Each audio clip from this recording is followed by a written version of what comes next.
Istilah Open Source Intelligence atau OSINT dapat menimbulkan gambaran mengenai mata-mata atau agen intelijen dalam imajinasi orang yang tidak familiar dengan bidang tersebut. Pekerjaan mengumpulkan data dan informasi memang sangat erat hubungannya dengan bidang pekerjaan seorang agen intelijen. Tetapi dalam implementasinya, Anda tidak perlu menjadi seorang agen intelijen untuk dapat menggunakan OSINT dengan benar, atau untuk mempelajari bagaimana cara mengumpulkan informasi secara efektif. OSINT dapat menjadikan Anda mampu melihat lebih jauh, dan hal ini tentu dapat membawa keuntungan besar bagi bisnis Anda, yaitu dengan cara melindungi Anda dari ancaman, memberikan informasi mengenai strategi kompetitor Anda, dan membantu Anda untuk memahami mitra dan orang-orang sebelum Anda melakukan investasi pada diri mereka. Hal paling utama adalah OSINT merupakan alat investigasi yang penting bagi pengacara, detektif, penegak hukum, dan siapapun yang mempunyai kebutuhan untuk mengumpulkan informasi dan menginvestigasi sebuah subjek.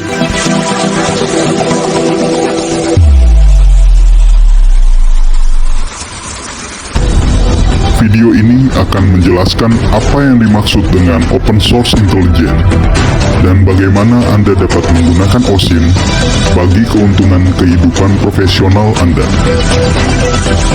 Karena kita semua dapat mengambil keuntungan dengan memandang lebih jauh untuk mengetahui sesuatu daripada hanya mengasumsikan atau berandai-andai mengenai sesuatu yang belum jelas kebenarannya.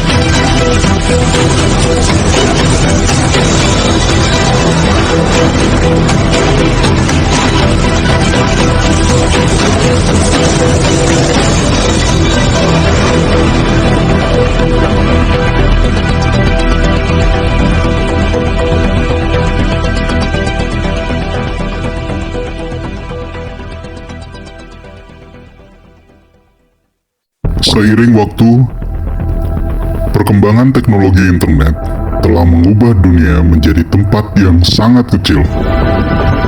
Dengan terbukanya akses internet bagi miliaran orang di seluruh dunia untuk berkomunikasi dan bertukar data digital, telah menjadikan seluruh dunia bergeser memasuki era informasi. Pada era informasi ini, istilah Open Source Intelligence atau OSINT mengacu pada semua informasi yang tersedia untuk publik, yang dapat Anda lihat, dan beberapa bagian yang tidak dapat Anda lihat meskipun tersedia untuk publik. Istilah OSINT kemungkinan besar telah digunakan selama ratusan tahun untuk menggambarkan tindakan mengumpulkan informasi melalui sumber daya yang tersedia untuk umum. OSINT pertama kali diperkenalkan pada masa Perang Dunia Kedua sebagai alat pengumpulan informasi oleh berbagai lembaga keamanan negara dan bangsa. Tetapi saat ini, dengan adanya pertumbuhan pesat komunikasi internet dan tersedianya data digital dalam volume besar yang diproduksi oleh publik di seluruh dunia, OSINT telah menjadi sebuah kebutuhan bagi berbagai jenis organisasi, di antaranya departemen pemerintahan, organisasi non-pemerintahan, lembaga swadaya masyarakat, dan perusahaan bisnis mulai mengandalkan OSINT sebagai tambahan dari informasi pribadi dan rahasia. Kita masuk pada pengertiannya. Apa itu OSINT? OSINT adalah proses pengumpulan dan analisis informasi yang tersedia untuk umum untuk digunakan dalam tujuan intelijen. Informasi ini dapat berasal dari berbagai sumber seperti berita, media sosial, dan situs web. Sedangkan open source intelligence analyst adalah seorang yang memiliki kemampuan, keterampilan, serta daya analis yang terstruktur dan tepat dalam mendapatkan, mengumpulkan, dan membuat laporan tentang informasi yang terpublikasi di internet untuk keperluan perusahaan, lembaga, keamanan, dan pertahanan.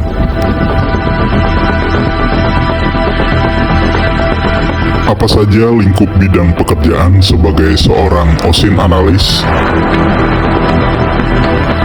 Yang pertama, bidang keamanan cyber. OSINT dapat digunakan untuk mengetahui informasi tentang serangan cyber dan melacak sumber serangan tersebut. Yang kedua, lingkup bidang intelijen. OSINT dapat digunakan untuk mengumpulkan informasi tentang negara atau organisasi yang dianggap sebagai ancaman. Yang ketiga, bidang investigasi. OSINT dapat digunakan untuk mengumpulkan bukti dalam investigasi kriminal atau sipil. Yang keempat, bidang analisa resiko. OSINT dapat digunakan untuk mengidentifikasi dan mengevaluasi resiko yang terkait dengan perusahaan atau industri tertentu. Yang kelima, bidang marketing atau pemasaran. OSINT dapat digunakan untuk mengumpulkan informasi tentang pasar dan kompetitornya. Yang berikutnya, bidang media dan industri periklanan. Dan yang selanjutnya adalah lingkup bidang penyidikan internal perusahaan. OSINT dapat digunakan untuk melacak akar masalah dari sistem yang tidak efektif dijalankan pada internal perusahaan, serta untuk mengetahui indikasi fraud oleh oknum karyawan dan masalah lainnya di internal perusahaan.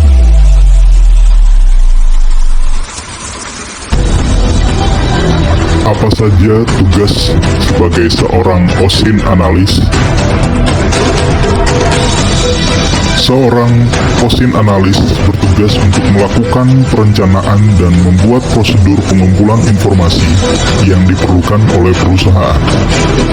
Kemudian melakukan deteksi dan investigasi suatu ancaman, risiko, peluang, serta riset di dalam perusahaan tersebut. Kemudian melakukan pemetaan informasi yang berguna bagi perusahaan. Dan yang terakhir adalah menyediakan laporan investigasi, branding, marketing, dan laporan lainnya sesuai kebutuhan perusahaan. Dari mana sumber data OSINT dapat ditemukan? OSINT mencakup semua sumber informasi yang dapat diakses publik. Hal ini dapat ditemukan secara online atau offline, baik di gelombang udara maupun di atas kertas. Anda dapat mengumpulkan OSINT dari internet, termasuk forum blog, situs jejaring sosial, situs berbagi video, wiki, data rekaman voice note dari nama domain yang terdaftar, metadata dan file digital, sumber dalam dark web, data geolokasi alamat IP, data pencarian di search engine, dan apapun yang dapat ditemukan secara online. Kemudian, media massa tradisional termasuk televisi, radio, surat kabar, buku, majalah, jurnal khusus, publik akademik, disertasi, makalah, profil perusahaan, laporan tahunan perusahaan, berita perusahaan, profil karyawan, dan resume.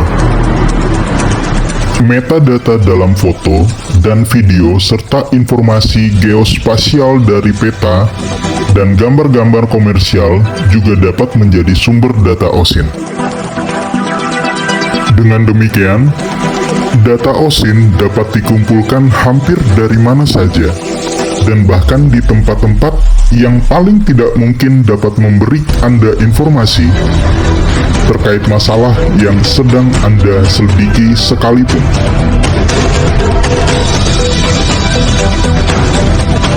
Demikian pembahasan awal tentang Open Source Intelligence.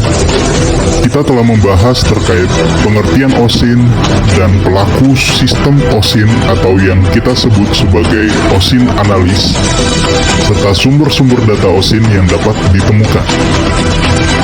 Dalam part berikutnya, kita akan membahas semakin dalam lagi mengenai Open Source Intelligence. Antara lain, siapa saja yang dapat menggunakan OSINT, apa tipe pengumpulan OSINT, bagaimana Anda dapat memanfaatkan pengumpulan OSINT, kemudian cara menggunakan OSINT dalam kehidupan sehari-hari, tips untuk menggunakan OSINT, dan yang paling penting adalah alat yang bisa digunakan untuk mendukung OSINT. Terima kasih telah menonton video ini. Jangan lupa like, subscribe, share jika informasi yang saya bagikan ini bermanfaat. Dan jika Anda memiliki pertanyaan, silahkan tinggalkan komentar Anda di kolom komentar di bawah ini. Terima kasih.